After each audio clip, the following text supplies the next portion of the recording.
Hi everyone, good morning everyone. Yeah, everything is fine. Everything should be working just fine.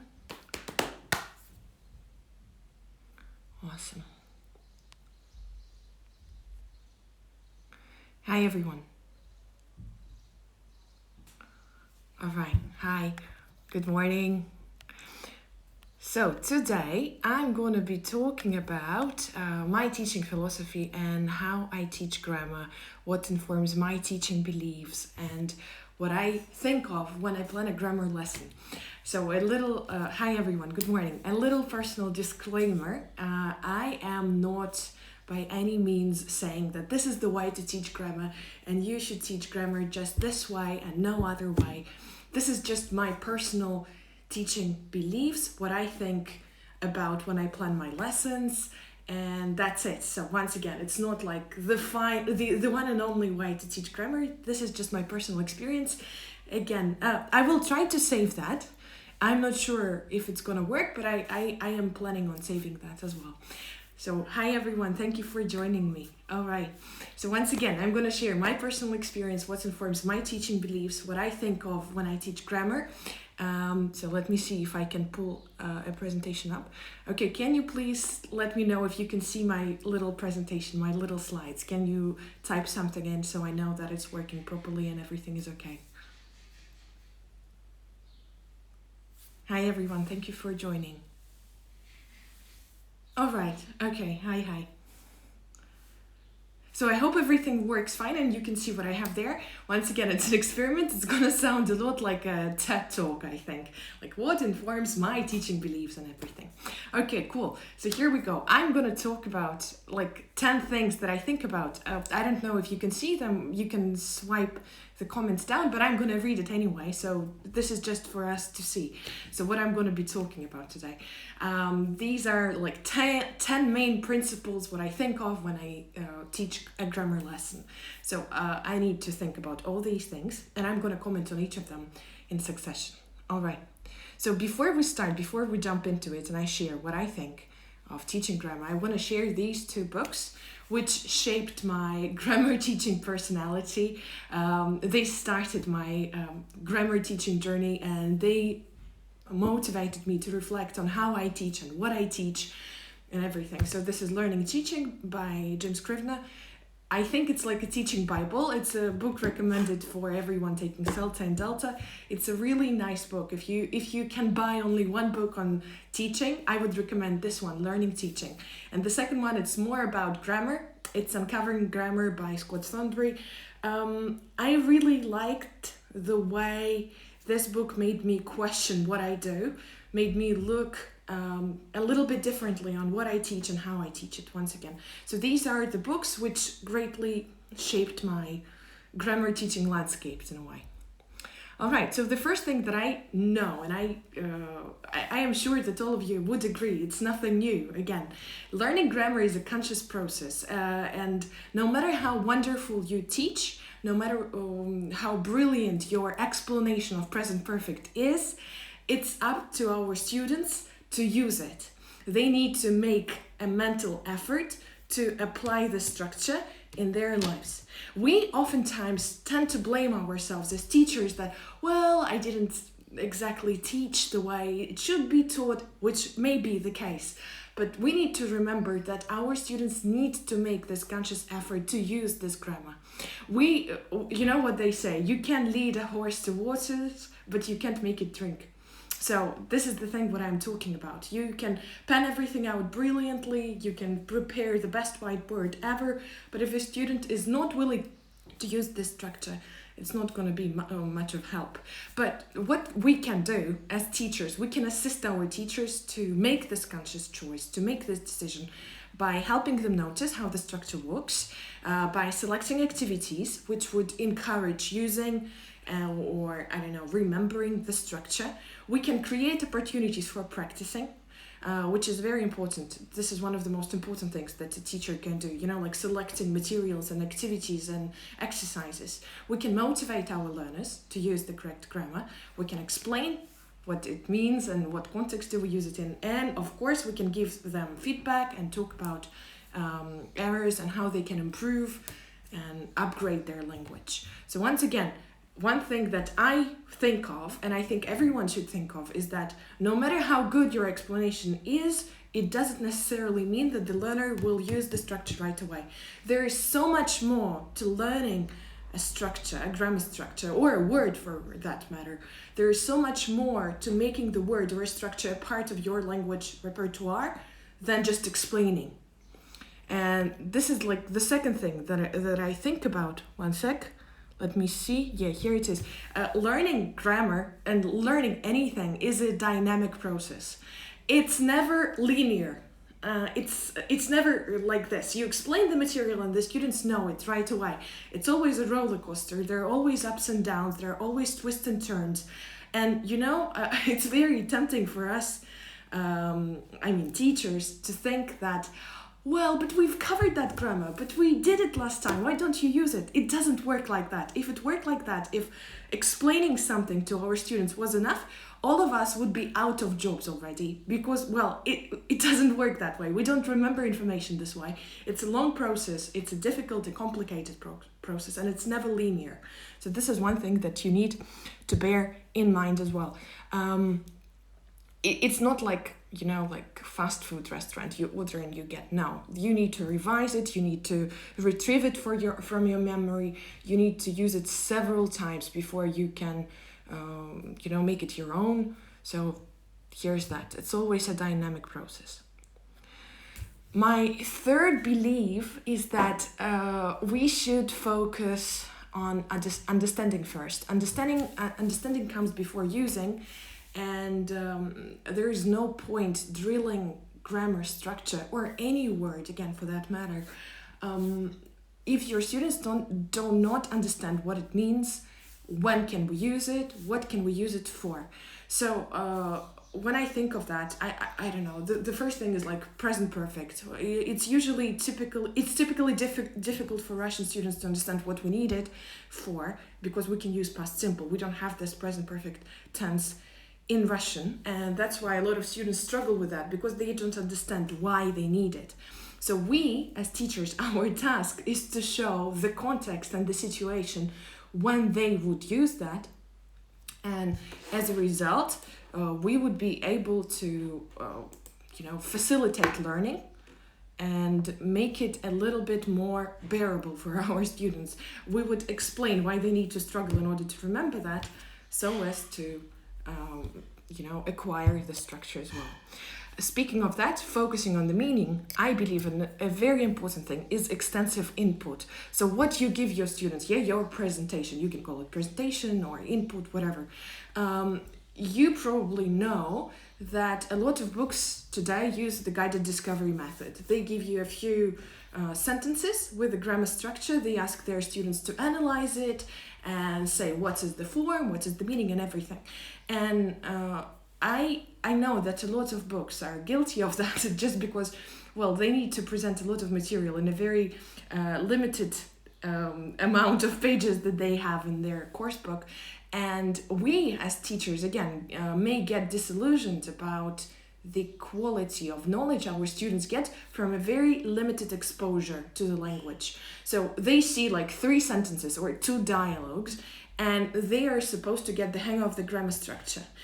Unfortunately, again, just because grammar is not a linear process, learning grammar and teaching grammar is not a linear process, it's a dynamic process which requires repetitive exposure and extensive exposure, like bombarding your students with the target language from all the points possible.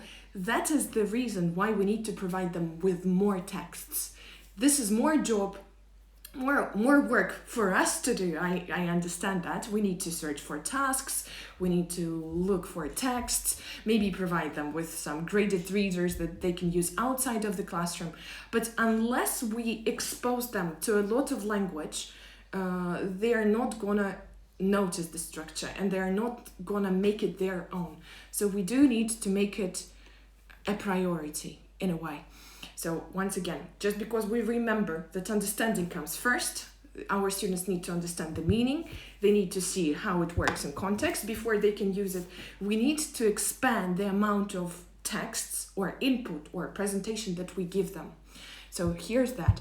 Another thing that I think of when I plan my grammar teaching lessons is that I need to marry grammar and Lexis. I like this metaphor a lot because, well, in reality, they all go together. It's impossible to teach grammar without teaching Lexis. It's impossible to teach Lexis without using grammar. They all coexist peacefully and harmoniously. So that's the thing. How do I marry grammar and Lexis? So first of all, I use a course book in my work. We use a course book which we are provided with and which we provide our students with. And you never see a grammar structure. Well, maybe sometimes you see, but more often than not, you see a grammar structure surrounded by some lexical topic. I don't know, for example, I'm thinking about my pre-intermediate book right now. So we have present perfect in the context of environmental problems. And they present this material talking about the news, what harm has been dealt to Earth, or what has been already done in order to prevent the environmental catastrophe or something like that. So I try to maximize this context that the course book gives me and try to use it as many times as possible. I try to think about ways we use the structure in real life, right? So, for example, the same present perfect. We usually use it to talk about our experiences or to talk about recent news.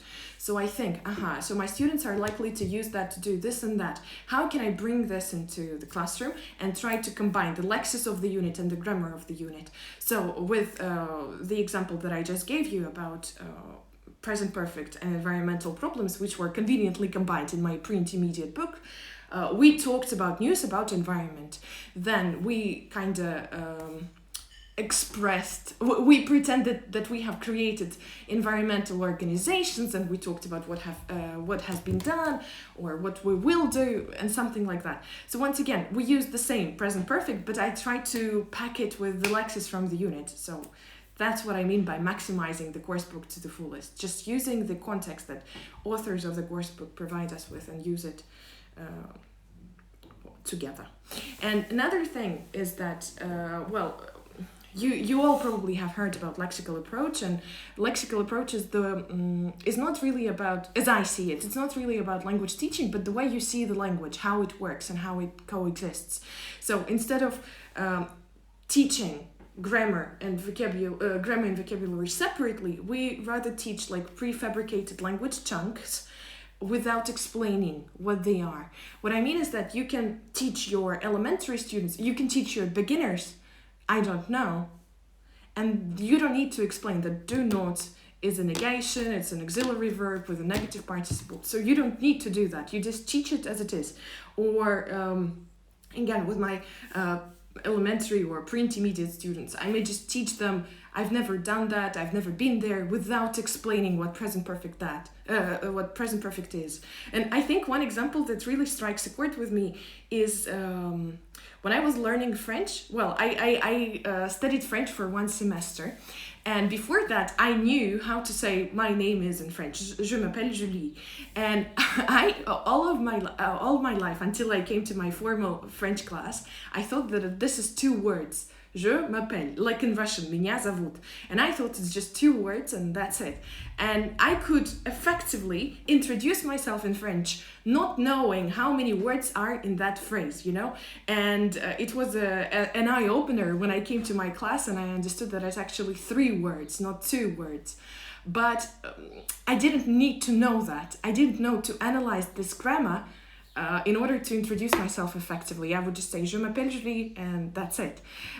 So what I'm driving at is that some research suggests that 50 to 80% of all the language that we use, especially spoken language that we use, consists of prefabricated chunks, like I've never done that, it depends, I've never thought about that, and stuff like that. Some like cliches or something like that. So maybe we can focus on teaching them, and maybe our students would analyze them later. And once again, some research suggests that students who know these phrases who can use these phrases before they get to formally analyze the grammar behind it, they actually get better at acquiring this grammar structure and using it actively in their lives. Again, this is some research that I've read. So here's what you can rely on. There is a book that I highly recommend if you're interested into seeing how you can use lexical approach and use it with grammar. There are lots of books to read on, but this is the book that I like a lot in terms of it providing you with some practical ideas on what you can do in your classroom. So it's Lexical Grammar by Leo Sulivan. You can also find his blog online. It's Lexical Leo, a great blog with a lot of wonderful ideas which you can use. So yes, highly suggest to check that out. So my idea is that I don't necessarily think that everyone should teach lexically. Just because we teach in a different educational contexts, we have different syllabi that we need to deal with. But I think that we as teachers may question what we do and maybe try to implement some of the elements of everything that works just fine. So yeah, check this book out as well. 1 second, let me move on to the next slide. Here it goes. So it has to do with the presentation and how I present grammar were I to teach anything.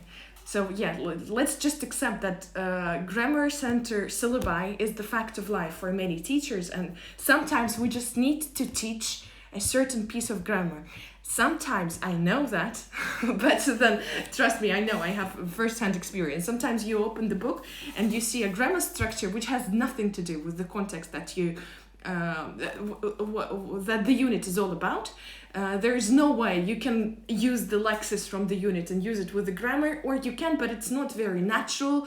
It doesn't really resemble any real-life communication. So what do you do then? So my answer to that is, I try to present not just the grammar item, like, okay, today we're gonna learn present perfect, look, this is when we use it, and stuff like that. I try to make my presentations contextual and situational. So before teaching the grammar item, I think, okay, so once again, when will I use this situation? When will I use this structure? In what situation will I use this structure? The first thing that came to my mind when I was thinking about my live stream was present perfect continuous. And the way I used, the situation I used to present it. So I use present perfect continuous to talk about something that's been in action for a long time, and it's still in progress, and blah, blah, blah, you know, all that. So I wouldn't explain this to students necessarily. So I would probably create a situation where a girl is standing next to the cinema. She's waiting for her boyfriend. I would doodle a girl on the whiteboard, and she would look upset, and I would draw the time, like 4 o'clock, and then I would ask my students, okay, what do you think is happening? Oh, she's waiting for her boyfriend. Then something would happen. I don't know, like a woman with a little baby would come and stand next to her, and the baby would start crying. So I would say, I've been waiting for 10 minutes. The baby has been crying for 5 minutes. Or then there would be a guy in a car who listens to the music very loudly. And then I would say, okay, the baby has been crying for 10 minutes. I have been waiting for 20 minutes. The man has been listening to music for 5 minutes, and stuff like that. We would create more actions. I would add more elements to the story. And then 1 hour later, her boyfriend comes, and here she uses all of the present perfect continuous just to express how dissatisfied she is because she had to wait for him for a very long time.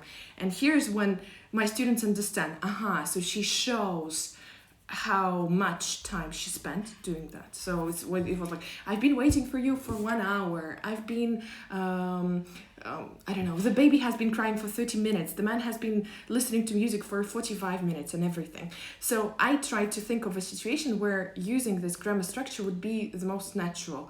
And at first, when I started teaching, it was very difficult to come up with these presentations ideas. So I used this book. It's Teaching English Grammar by J.Scrivener. I love this book a lot, and it was probably one of the first books on English teaching methodologies that I read. Thank you very much. I think I took the story from Teaching English Grammar, but I'm not sure. I may have added some extra characters to the story, but this is what I highly recommend. If you have difficulty coming up with an ideas for presenting a grammar structure, check this book out. It's wonderful. So you have a list of common grammar topics that we usually teach. You have presentation ideas, practice ideas, anticipated problems and solutions. So where are your students likely to make a mistake? Wonderful book, couldn't recommend it more. Very practical and very hands-on. Another thing that I do with contextual presentation and everything, I believe why we should do that, in the first place. I think that once we create this context or situation, we help our students to build this connection between real life and classroom. Because oftentimes they are very different, but once you get this situation which resembles a real life situation to your students, they're likely to remember and understand how to use the structure. I like giving stories to my students as a way of presenting materials. I can create stories myself. Again, it doesn't necessarily have to be grammar. I do the same with vocabulary. So I have a target structure that I need to practice, or a target language item that I need to practice. I think about ways of intertwining it all together so it makes a more or less coherent story. The thing is that you can make your stories crazy, memorable. The crazier they are, the more memorable they become. Your stories don't necessarily have to be very logical or very interesting. It's cool when you have your personal anecdote which you can use, because students are more engaged in that. So when I do that, I try to pack the story with as much target language as possible, and I expose my students to that. And I oftentimes do a dictogloss activity. So a dictogloss, you're probably all familiar with that. Once again, I'm not gonna say something groundbreaking. So this is when you tell your students, okay, I'm gonna tell you the story, but you're not allowed to write anything down. I would like you to listen and remember what I said. So you tell them the story, then they write it down after you have told the story. They compare their notes, you tell the story one more time, they check their notes and your story, and they notice some grammar structure, and it kind of ignites some interest and everything. So dictogloss activity does encourage noticing. Or once again, when you provide your students with a contextual presentation, when you have a text or a story, and if your story is packed with the target language, your students are likely to notice that. I can tell you what I did many times with all of that. For example, I would teach phrasal verbs, and I would read the story. But before I read the story, I tell my students, okay, I would like you to focus on the language that I'm using, and I want you to try to guess what are we going to talk about today, or something like that. Or I remember one of my most favorite grammar lessons I've ever taught was about passive voice. So I came into the classroom trying, to look really disturbed and anxious. I had a newspaper. I brought a newspaper to the classroom, and I said, have you heard what happened? Our school was robbed yesterday. And they're like, no, that's bullshit. We don't believe you and everything. But I told them, look, I have a news report. I'm going to read it to you right now. And I read a news report in passive voice. All of the sentences were in passive, and I asked my students to recast it back and everything. Just because I made it memorable with the newspaper and looking distressed, this story really stuck, and my students would refer to that story, and we would make jokes about it and everything. So yeah, that was the thing that I really liked doing. So once again, build stories because they help you establish this connection between a real life situation when you can use the structure. You can encourage noticing by exposing your students using dictogloss activities, or asking them to take some notes, or maybe analyzing the texts. It's okay if your story is not the most logical story in the world. The crazier it is, the better. Actually, one more time about presentation, just like quickly to wrap this whole thing up. Once again, when it comes to some grammar structure that you need to do, you can, instead of just giving your students the sentences or the dialogue in the course books, you can create, if you can't create stories, just write, 10 sentences about yourself using this grammar structure, and make your students guess whether these sentences are true or false, just because there is some personal element to that, because it's more personalized than just a random dialogue in the course book, your students are more likely to get invested. They would be more interested and more on their toes when it comes to analyzing, deciphering, and noticing. So try to engage them with some personal element as well. So here's that, what I think about presenting, or you may call it input, right? Yeah, so the next one is practice, or as they call it now, restricted output. So you know that once we teach anything, like any grammar structure, there is a common framework that a lot of teachers recommend to follow. It's like presentation, where we explain everything to our students. We give them like a little lecture of some sort. We show them how the structure works. Then we have practice, which is a little bit controlled, so they don't really have much freedom of what they are gonna do. It's usually fill in the gaps, match the sentences and everything. So you can call it practice or restricted output, whatever you like better. And then the last but not least is production, or as it is called, output. So here, unlike in practice stage, your students have more freedom of how they are going to use the language. They can create their own sentences. It's usually role play, speaking activities, and everything. So here's this common framework like presentation, practice, production, which a lot of teachers follow, and it's been, it's stood the test of time, so why not use that? But my point is that we need to capitalize on practice as well. And everything works when it comes to practice. So imagine we presented the material, we gave them a story, or we presented them with a situation and then introduced the grammar structure. And then we need to practice it. How do you practice?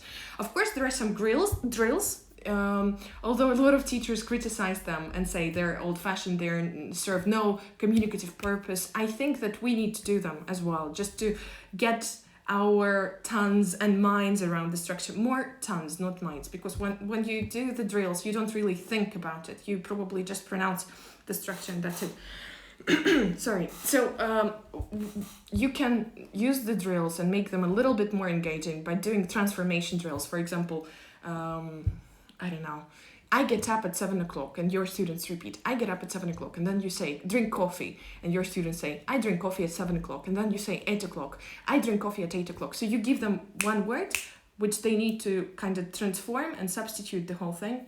This is the thing that you can do. You can, again, make personalized drills. A little bit more work from our end, but again, it's very effective. So if you were to practice, let's say, present perfect, instead of just saying the sentences, you can ask your students to create their own sentences and then drill them.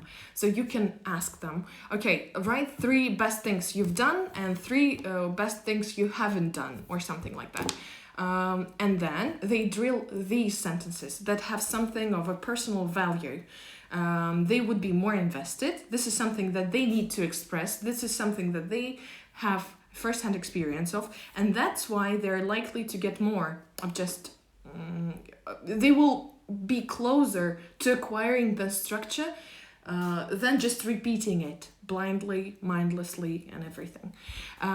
You need to include memorization activities in your practice stage.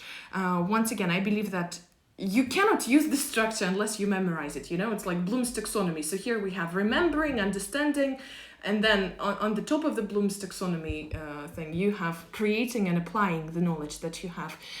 You cannot use something unless you remember. So we need to introduce more memorization activities into our classrooms, and drills could be of great help when it comes to that.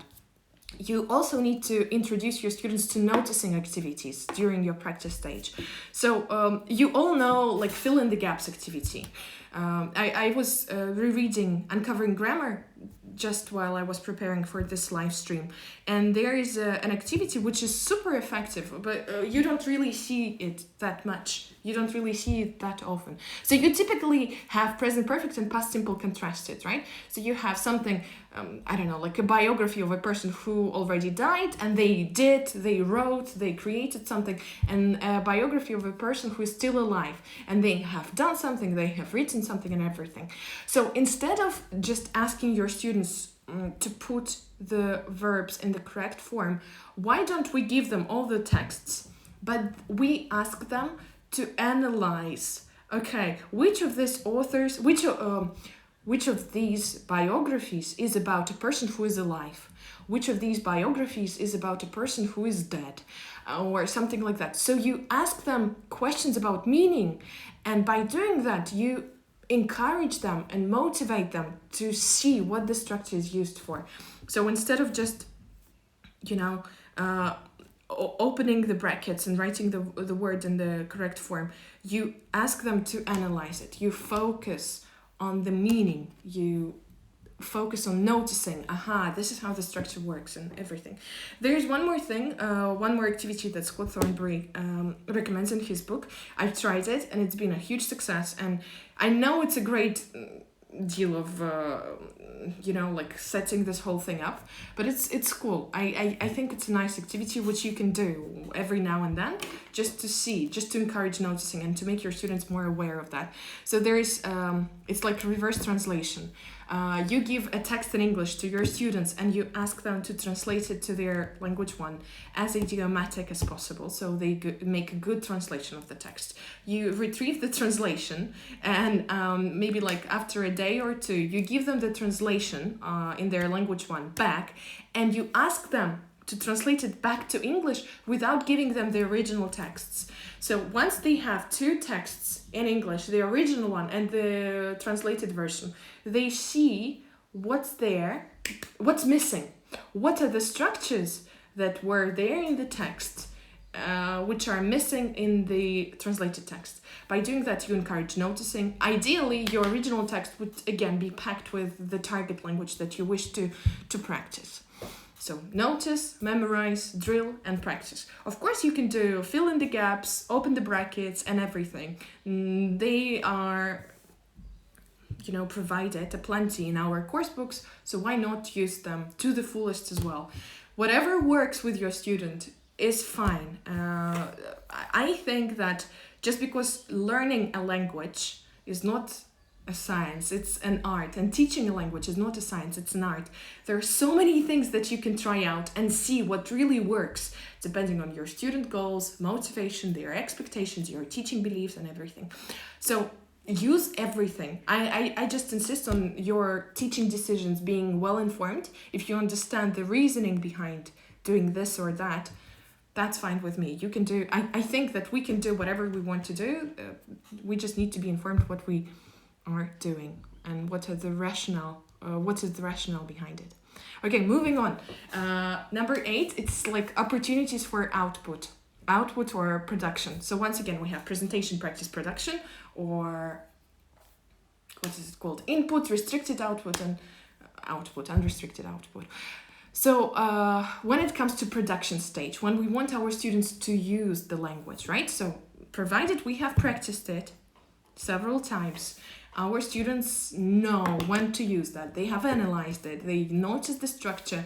They drilled it. They know the grammar form, right?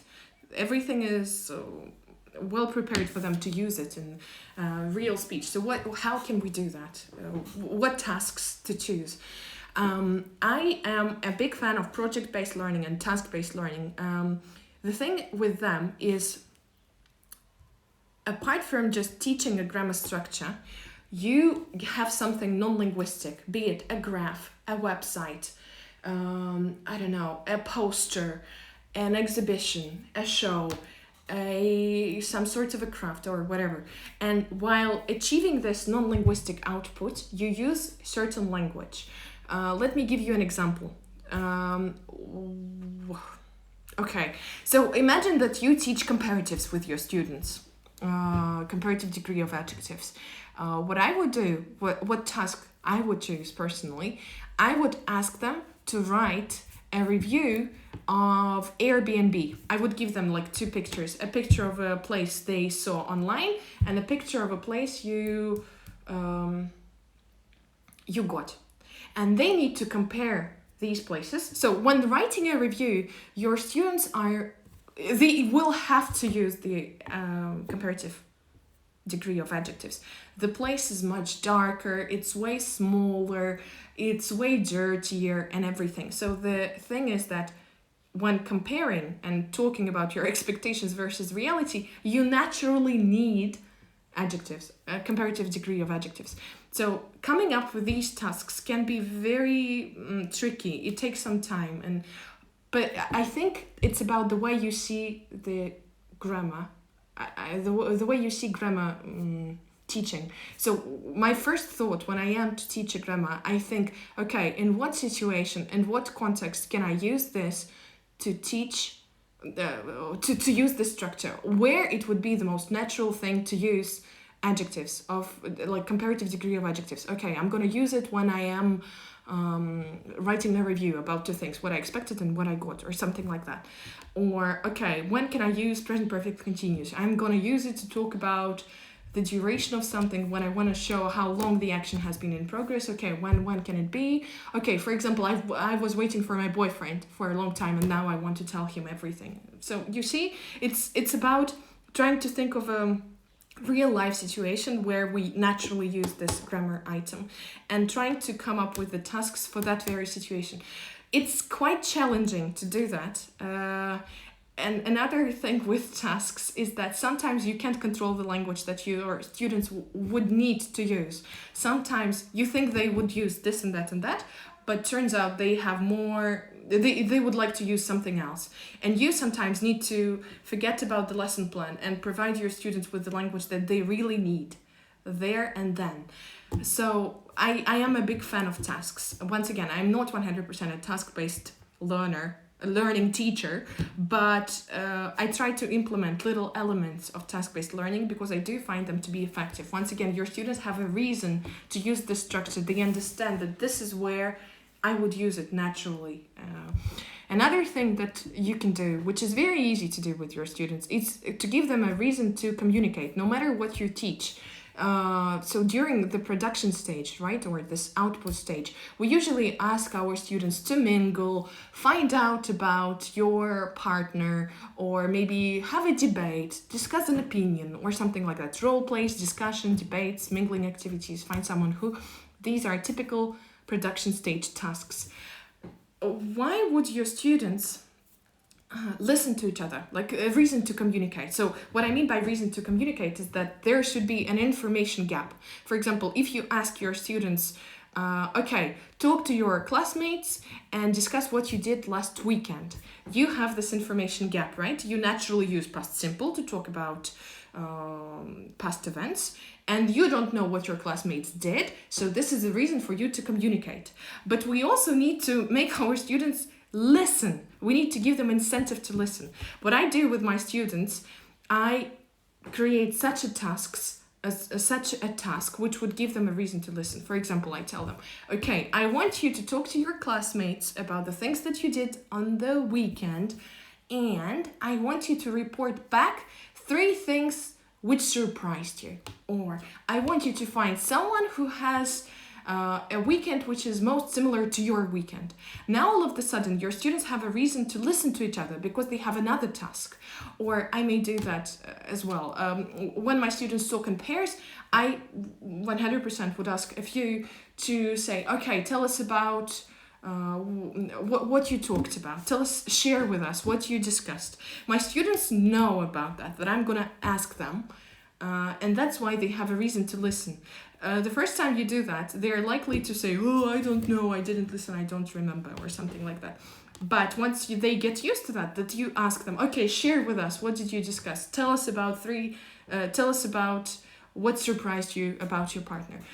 Tell us about 3 things you knew, or 3 things that you didn't know, or something like that. So give them a reason to listen. It could be a guessing game, it could be a task like report back, or something like that.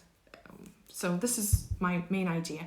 Another thing when it comes to output, another important thing is that your students would be more invested in doing an activity if it's personalized, if it has to do with them, if it's not some random task from the course book, but it is about them.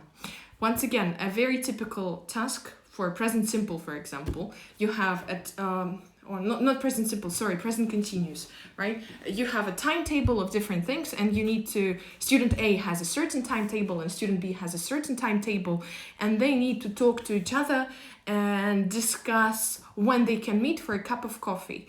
And they would ask each other, for example, how about 3 p.m. on Tuesday? Sorry, I am meeting my grandma, or something like that. So we usually have those tasks, those task cards pre-made and we can use them with our students, and they usually take a lot of time to get over with the task and everything. But once we make it personal, once we let our students fill the information in this very graph, fill their personal information in this very table, they are going to be more invested in that. They're going to get more, they're going to generate language which is topical for them, a language that they need. So this is something to look into, trying to personalize that. And one more thing about output. When we speak, we usually use, especially if your students speak in pairs, they're not likely to use some grammar unless you force them to do, unless you stand there and, kind of push them to use a certain grammar structure. When they talk to each other, they're likely to use just words, and that's it. Sometimes grammar is non-existent there at all. And if your aim is to practice grammar, it's not the most effective way to run the things. So what you could do is to provide them with written practice. So they could chat to each other. Once you introduce this written element, they need to use grammar all of the sudden. So they think about it more. They have more time to focus on their language accuracy of what they're using. So maybe if your aim is to practice grammar, you should look into using written practice activities, written production activities, maybe like written dialogues or written communication or chats or something like that, not just speaking. One more thing that is very cool, but I forgot to mention it here, it's task repetition. So no matter what the task is, it could be a practice task or a production task, again, Scott Thornbury uses this, suggests this in his book Uncovering Grammar. It's like a little trick which is called 4-3-2. So you ask your students to prepare a story, let's say about their weekend, be it so. I did it last lesson with my advanced students. We talked about conditional, second and third conditionals, and we talked about disastrous traveling experiences, and students had to prepare a short speech. Once again, they have time to focus and practice everything and write the correct forms, and they had to tell the story in 4 minutes. Then they had to exchange, comment on the story and ask questions. After that, they would go to a different partner, and now they would talk about the same experience. They would tell the same story in 3 minutes. Then they would comment on their partner's story and ask some questions. And after that, they would focus on, they will tell the story third time is for 2 minutes. So first 4 minutes, 3 minutes, and 2 minutes. They tell the same story. But the difference between the first time they tell the story and the second time they tell the story is crazy. They have so much more time to focus on the accuracy, to focus on the form. It's mind-blowing. I highly suggest you do that. It's like 4-3-2. They change partners, they listen to each other, comment, ask questions, and then go to the next partner. And the amount of the improvement you see there is mind-blowing. I don't know if you can hear, but there is a public announcement like stay home and everything. I don't know if you can hear it. Oh, now it's all over. Okay, fantastic. So, written practice, repetition of the task, personalized activities, give them reason to communicate and give them reason to listen to each other. So we are coming to an end. There are 2 more things that I want to talk about. And one, a very popular one, is about error correction. When should we correct grammar errors? Again, as I told before, teaching grammar is no science, it's an art. And you need to balance between so many things, it's crazy. So, once again, coming back to this pyramid of presentation, practice, production, you focus on different things at each stage.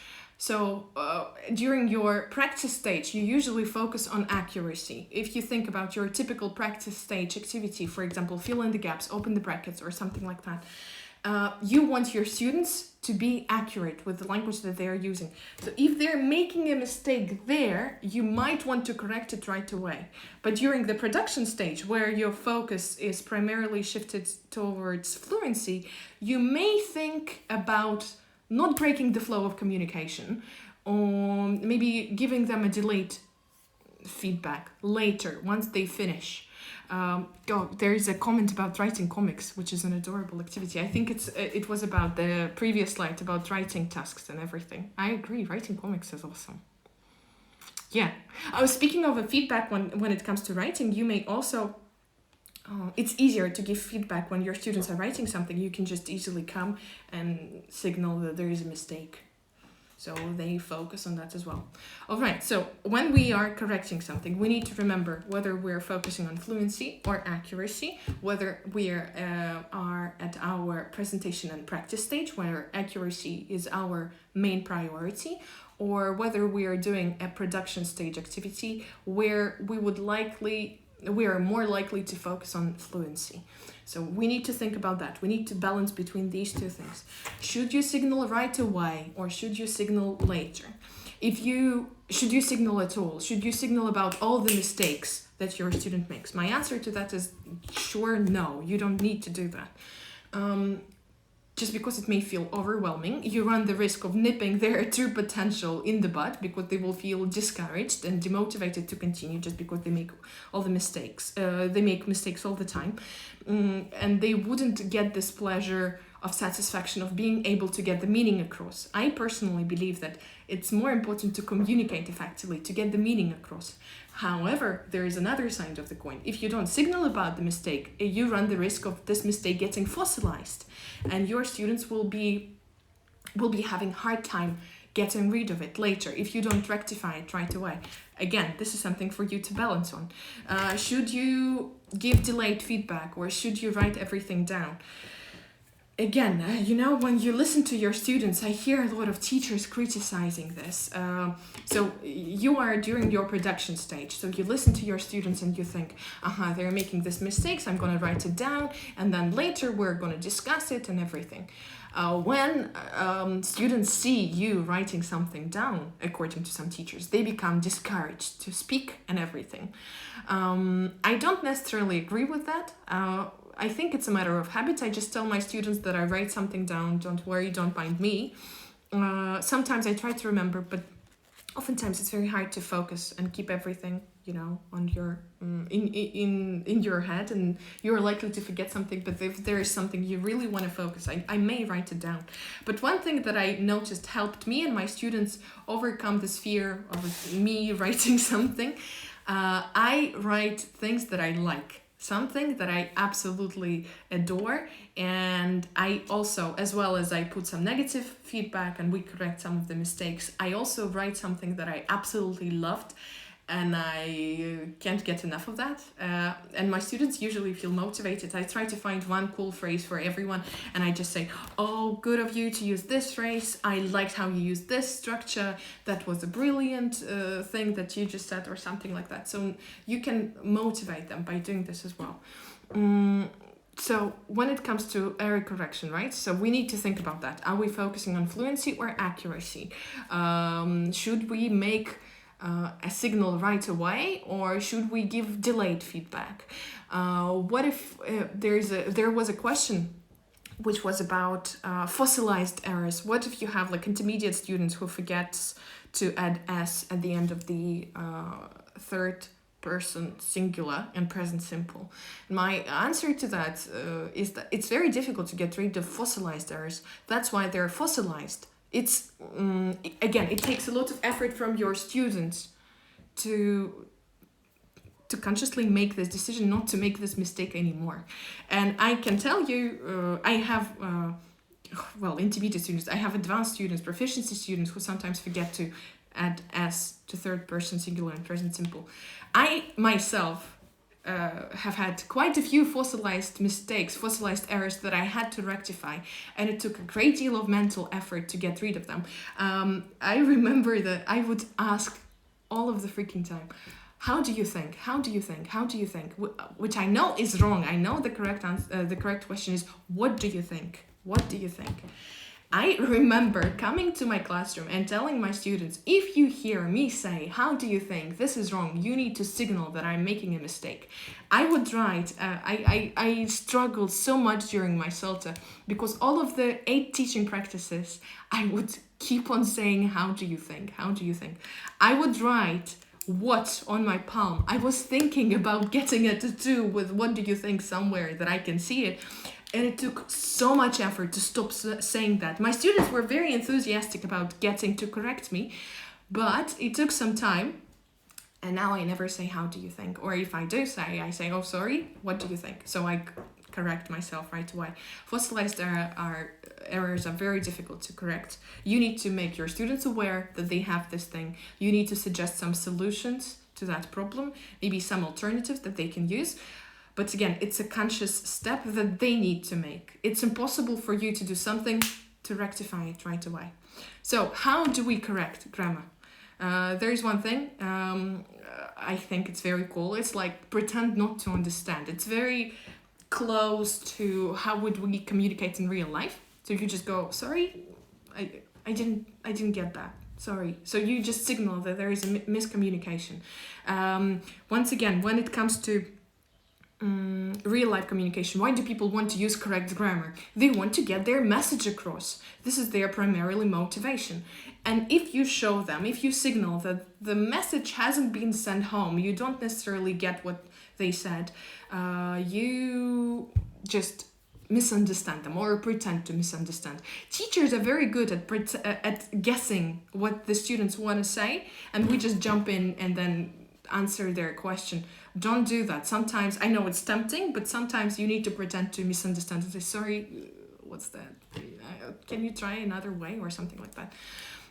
There is another thing, which is echo correction. You just ask the same question, but you signal a mistake with like, did you go to the mountains or did you went to the mountains? Go or went? So you give them like this thing. You just indicate with your voice that something is wrong.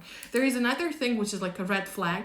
You can use it as some certain thing that you have in your classroom, and you signal a mistake like that. For example, I write as and show it to my student. This is something I've been taught at the school where I work at Lingua Center. So if my students forget third person singular as, I just show this is the red flag.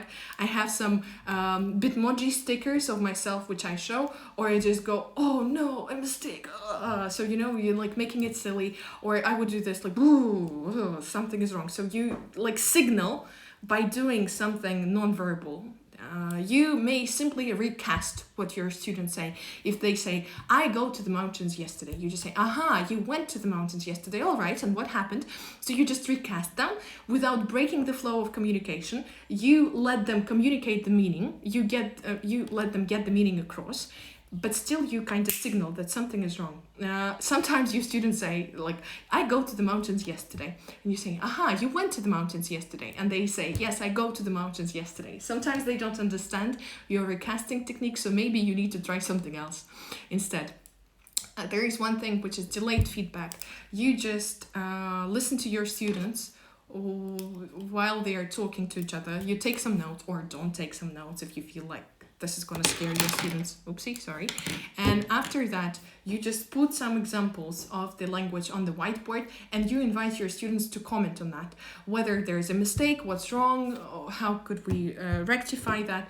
And once again, I believe that you should put not only negative feedback, you should give them not only negative feedback, but also positive feedback. So giving it that as well as a sort of a motivation and praise.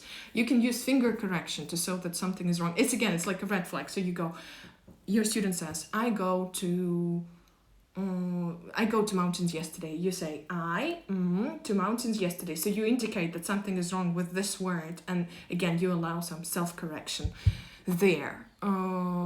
So once again, think about when to correct, whether you focus on accuracy or fluency, whether you feel that the students might shut up and not continue talking and you might break the flow of communication. Here's that. Think about it. It's a fine balancing between all these things. And last but not least, it's number 10. It's that it's important to motivate our students. I think that we need to focus on the meaning first. Again, my personal opinion. I would rather have my students communicate effectively. It doesn't matter if they make a grammar mistake, if they forget an article or something like that. It doesn't hinder communication. This is what I focus on first. Of course, when I'm during my practice or presentation stage, I would correct the mistakes right away. But I wouldn't necessarily stop them from talking and correct the mistake right away. If you think about it, grammar is very easy to correct. We hear the grammar mistake so easily, and it's very easy to pinpoint it and then just say, you missed the article. Oh, you didn't use third person singular s or something like that. Relax. Don't do that all the time. Focus on the meaning. Do you understand what they mean? Okay, yes, fantastic. Moving on. And one more thing, let your students be heard. Show them that you understand them. Show them that they are doing fine. It's like, why do people need grammar? Because, well, as you can probably tell, we can communicate effectively using words. And there are many examples of people building the whole dialogues without any grammar, like, I don't know, you talk to your husband's coffee, yes, sugar, no, or something like that. You see, grammar is not necessarily something that we absolutely need to have in every conversation. It's about information gap, how much distance between us. The more formal situation is, the more likely we are to use grammar. And our children, if you look at the way child acquires their first language, they don't use grammar, they use Lexis. And then once they want to communicate their meaning across in a more elaborate way, this is when grammar comes in handy. And you need to bear that in mind and let your students be heard and show them that they can communicate effectively. And if they can't, you can use some of the grammar, introduce more grammar as well. So that's basically it. That's my 10 things. And I think we're going to wrap the whole thing up in just a few minutes. I think the live stream is going to be over in a matter of seconds. So there were so many of you watching. I wanted to say a huge thank you for joining me. Thanks for listening to my TED Talk. I hope it was interesting and you got some of the questions answers. There was one more question that I would like, to pull up. One sec. Just like a few. It was funny because two of the questions were very different. So the first one was, how do I teach grammar at high levels? Well, I do the same. It depends on what I'm teaching and whether I can use the tasks, whether I can marry the Lexis of the unit and the grammar. But these are the principles that I use when it comes to teaching grammar to high levels. Reverse translation. All right, that's a cool activity to try out. Thank you very much for your positive feedback. Thank you. It's nice to see all the positive comments. And there was another comment, which was that, do you teach grammar to beginners using English without language one? Yes, I do. Just like we teach, one sec, I will show them in a second. Just like we teach grammar to children, we don't explain them anything. It's very much formulaic. We just give them chunks of language. And that's it. That's how I teach grammar to beginners as well. The book, there was a question about grammar book. One sec. This is the books which shaped my teaching, like grammar teaching personality. This is the book that you could use to get some presentation ideas, and practice ideas and everything. Sorry. And this is the book which you can use to find some lexical grammar teaching tips. Let me see. Okay, awesome. Oh, I'm so happy to see that you liked it. Oh, that's cool. So this experiment was successful. Okay, one more question. Let me see, what's that? What's your favorite course for primary students? I don't know. Well, it's a difficult question. Primary students, I don't know, kids books, family and friends, all of them are fine. It's not that I have my favorite one. I wish I wish everything works out fine and I could save the video and it works perfectly fine. I hope Instagram doesn't let me down. So once again, thank you very much for joining me. That was cool to see so many people joining me in the morning. You made my morning great. Thank you very much. I'm gonna wrap this whole thing up. Have a good weekend and have a great week ahead. Thank you very much. Bye.